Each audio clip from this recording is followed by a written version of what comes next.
You're listening to Superpowers of the Soul on the Superpower Up Podcast, the show that elevates superpowers to the divine. Hello, I'm Jennifer Urezzio, and I'm a superpower expert and founder of Soul Language, and this is Superpowers of the Soul. And I'm here today with Jennifer Bloome, and the topic is the spiritual relationship of money. Welcome, Jennifer. Hello, thank you for having me. I'm so excited to get a chance to talk today. I'm so excited as well because, money seems to be a major challenge for some people. It seems to be what we talk about a lot in the world. And that's just because it's a resource of kind of a way we operate here and a resource that we receive other resources from. So I always love to start with my favorite question, which is, what is the superpower of your soul? Well, that's a great question. So I think, the superpower of my soul is all about creation and being able to create what we want consciously from our own inner gifts. I'm nodding my head. That's beautiful. And, how does that superpower, and how does that relate back to that sacred purpose, what you're profoundly here to experience, and then offer that experience to others? I think that, my work in the world comes, I have to do it first, right? So I believe that we are in our power to create when we know our enoughness. Because that's when we really are able to see and feel and connect. When we know our divinity, we know our enoughness, and that starts with me. I have to know that, and that has certainly been a journey for myself. I can see the thread of that through everything I've done, whether it was school or employed work or working for myself. And then as I grow into that for myself, then as I know that connection for myself and that enoughness for myself, that I get to hold that opportunity for the people that I connect with in my own community.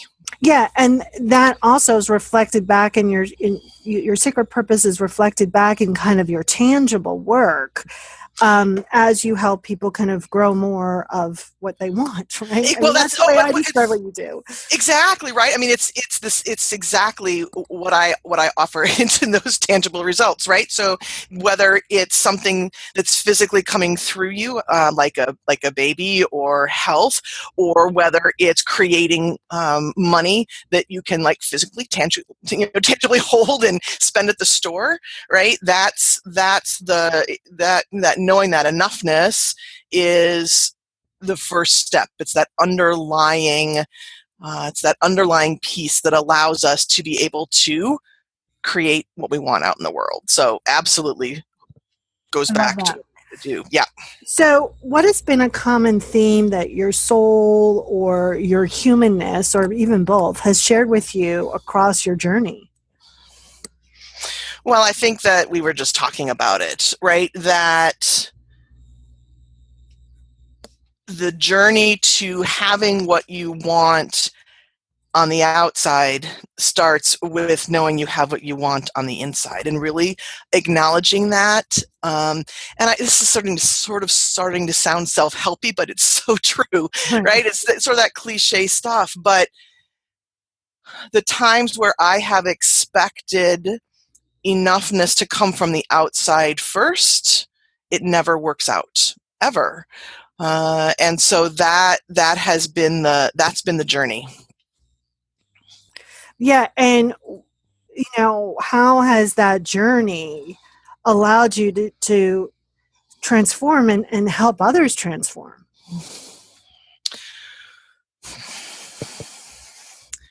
I'm seeing pictures flashing in front of my eyes here, so I'm just choosing which one I want to start with. Right? Because when I'm not paying attention, right? When we don't pay attention to the messages that are coming through and showing us externally what we're not believing internally, things kind of explode, right? So, there have been multiple times in my own personal journey where again, sort of using the external to decide on the inside whether I'm good or not, things have sort of fallen apart, right? Going from feeling like there's a really great financial flow into a period that was so not enough that there was, an actual bankruptcy in my personal experience, right? So there's been a lot of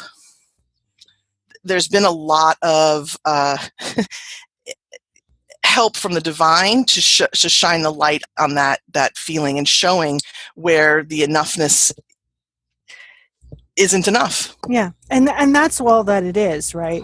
It's just awareness. It's a reflection of where there isn't light, isn't love, isn't wholeness, completeness, or where your feelings, your thoughts, your beliefs are not allowing you to know that you're whole and complete. So, there tends to be so much shame around our experiences. And when we let go of that shame, we can really start to kind of build on, okay, so how do I want to tweak the internal so the external is more of really truly what I want to experience and more fun and more blissful rather than, pain or suffering. And,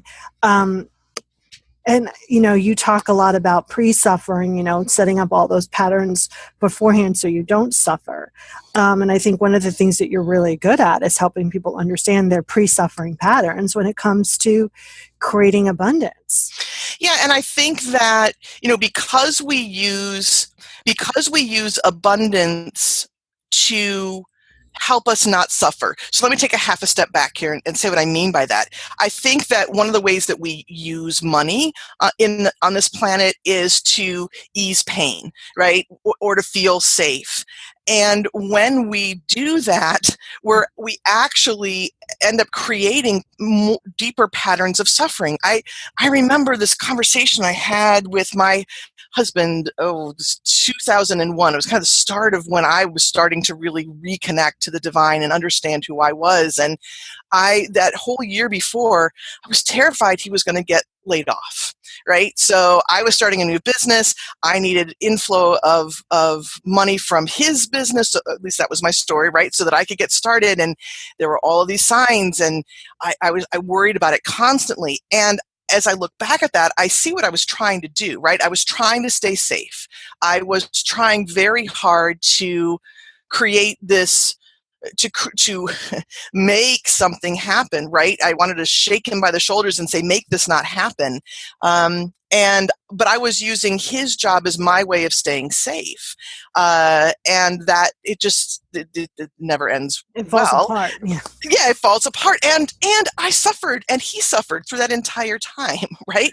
So, I was trying to use abundance and a steady flow of cash as my reason to point at and say, this is going to keep me safe, right? This is my safety on the planet. And boy, that's a lot to heap onto money. Yeah, it's a lot. And we're going to talk about that spiritual relationship with money when we get back. But before we take a break, how do people get more of Jennifer Bloome? They can get more of Jennifer Bloome at my website, which is actually Jennifer Bloome, and Bloome is BLOOME.com. Beautiful.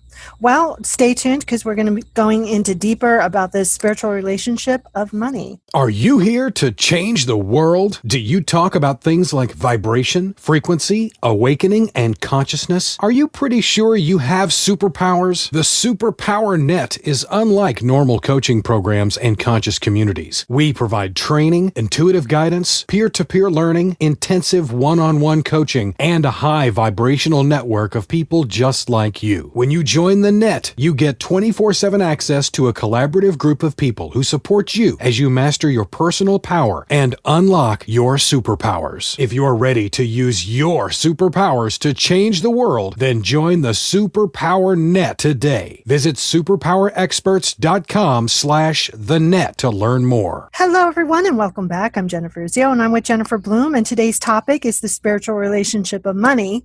Okay, so let's start with a big question on everyone's mind. What do you mean by a spiritual relationship with money? Yeah, good place to start.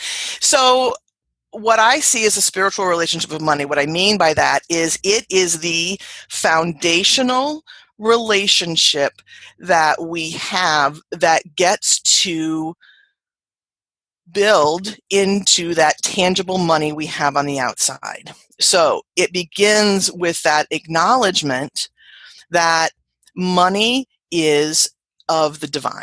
Money is just one of the plethora of resources that we get to draw on from the connection with the divine. And we get to, with our own unique strand of the divinity, we get to have our own individual relationship with money and with that part of the divine. So how do we know if our relationship is not all that we want it to be? Well, we get to look at our bank accounts and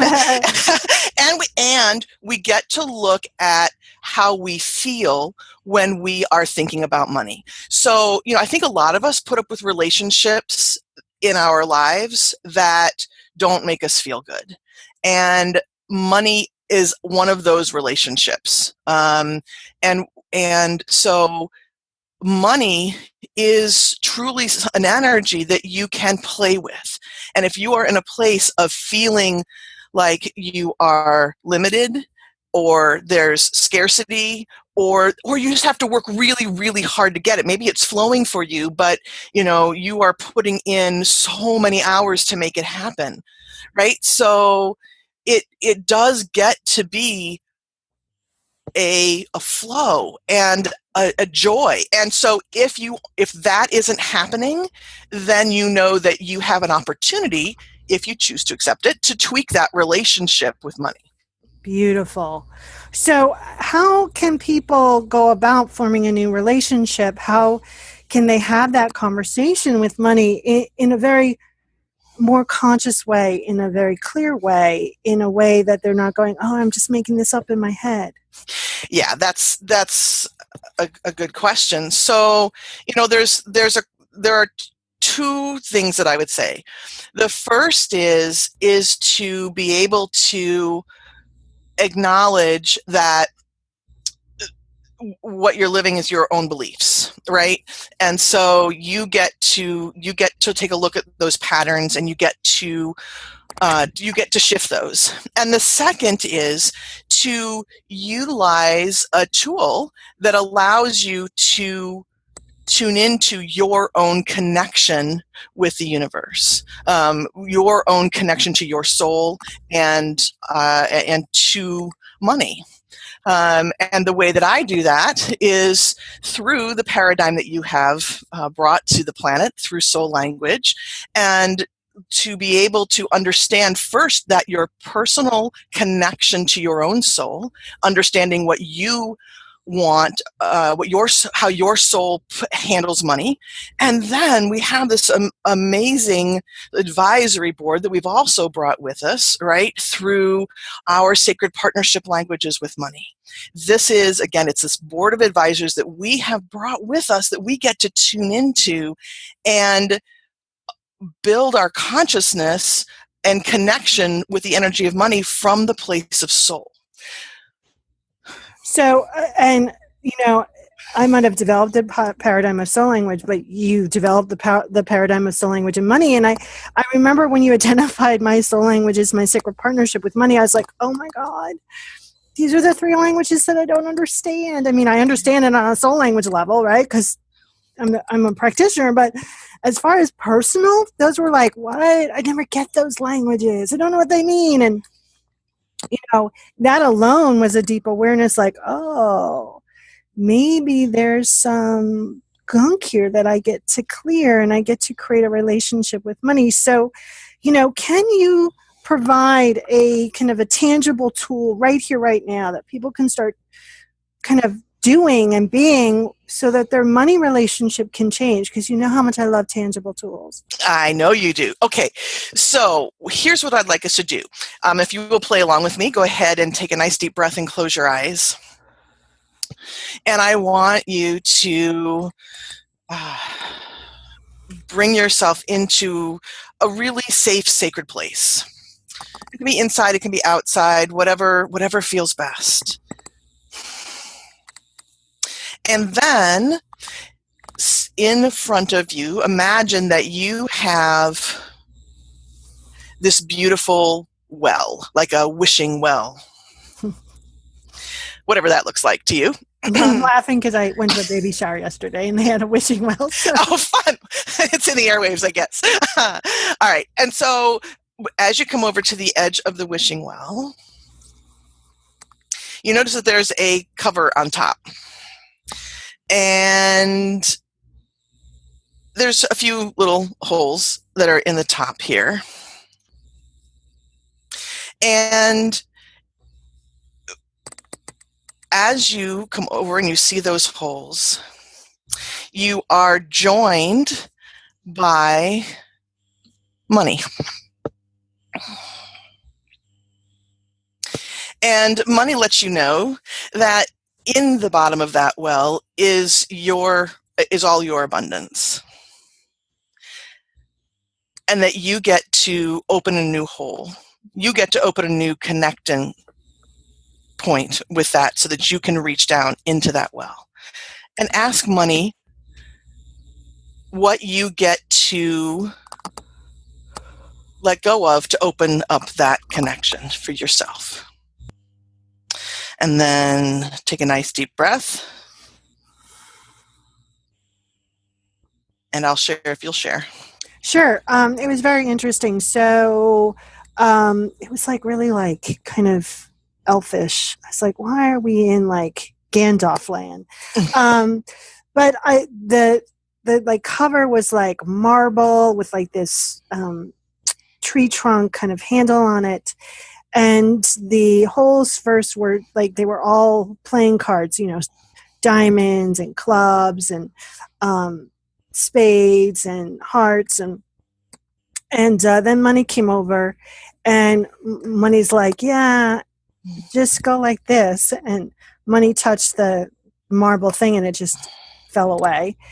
And then the hole went out to the sea, and it began just filling constantly. And what I get to release was fear. And you know me, Jay, like I like fear of what? Come on, like fear's a cop out. Like give me the real truth. And what I heard was disillusionment. And I'm like, okay, I have no clue what that means. So I'm going to ask again. And that's what I do. If you don't know, when you get an answer, if you don't understand it, you get to ask again. And the answer was, well, money went, I'm not really the problem. The problem's over here. And I went, oh, so I'll use money to focus on being afraid of, because I don't want to focus on clearing up this area of my life. Yeah. And I went, oh, okay. Got it. Yeah, isn't that funny how we do that? Money is such a scapegoat because it's easy to focus on. Yeah, and because it's so, you know, connected in quotes to our survival and in theory, right? And it's just it's funny to me, you know, and you know, when I started in quotes again worrying about money less, I took, because I'm always consciously transparent, I took all of that worry and moved it on to something else. Mm-hmm. Right? And so I was like, okay, so what is this about? And of course it goes back to the same old lovely, lovely theme that I'm not enough. Mm-hmm. So what did you get? Yeah. Okay. So my well was covered with plywood, which I thought was kind of interesting. And so when money came over, I was able to see that there were like all of these little holes everywhere. And what money told me was I get to let go of the judgment I have about where money's coming from. I have some really specific ideas about how I want money to come into my life. And I want to earn it. And one of the exercises I do with people is to say, well, what would happen what if the universe just, left you a suitcase on your front doorstep that had hundreds of thousands of dollars in it? And honestly, I don't. When I first started doing this work, I would have wanted to give it back, right? Because why really? Can you get money that way? So really, what I get to let go of is that judgment of how money flows. And I know, and this is a theme that has come up over and over for me. I know that when I let go of that, it is just amazing how things start to flow for me, and in ways that I'm really comfortable with. I love that. Mm-hmm. Mm-hmm. So, how often do you have to pay attention to your spiritual relationship with money? There's a couple of answers to that, because, I think that, well, okay, so let me answer the question first, and then I'll say sort of the secondary piece to this. This is something that needs consistent tending, right? Just like you wouldn't have one conversation with your best friend and expect that, you're good forever. Money needs that. Your relationship with money needs constant attention, but we often do it in weird ways, right? We do it from a place of lack or scarcity. It's like, oh, that bill is due. Oh, I'm going to go, I'm going to go tend to that connection. But if you can tend to that connection from a place of expansion on a regular basis, that's when things get really juicy. Beautiful. Yeah. Okay, so before I ask my last question, please let everyone know how they can get in touch with you. You can get in touch with me through the website, which is jenniferbloome.com, and I'm always happy to answer questions, and you can reach me at jennifer@jenniferbloome.com. Yay! So here's the last question. If you were a magnet on your higher power universe tree, Bob, God, Cupcake, Divine's refrigerator, what would that magnet say? I love that question. Well, it would say you are enough. I love that. Yeah. And that's how you have a healthy relationship with anything, right? Is to understand that you are enough, and that's what you're putting into that relationship field. Clearly. And, money is fun to play with. I mean, it can be a really great teacher because it's very easy to know whether you have enough in that bank account, right? And so it's a really, not to use it as a measure to say, am I enough or not? But it's an opportunity. Like, wow, I get to play here. I get to play into expansion. Or wouldn't it be fun to expand even more? How can I connect and know that I'm enough in a new, deeper way? Yeah, it's a real visible way that we can play the enough game. And if you are all tired of playing that game, I would suggest that you reach out to JB, Jennifer Bloome, and see what she can do to help and support you, because my goal is to alleviate suffering through connection. And, we have to connect in several different ways and in a consistent way. And we have to send out the loudest noise pollution of goodness to the universe instead of sending out just pure noise pollution. So, Jennifer Bloome, thank you so much for joining us today. Thank you for having me. It was delightful. And if you liked anything you heard today, you can connect with me and all the other experts in the Superpower Net at superpowerexperts.com/the-net to find out more. Thanks again, JB, and thanks everyone for listening. And don't forget to find and be your connection. Are you ready to discover your superpowers? Go now to superpowerexperts.com and take the Superpower Quiz today.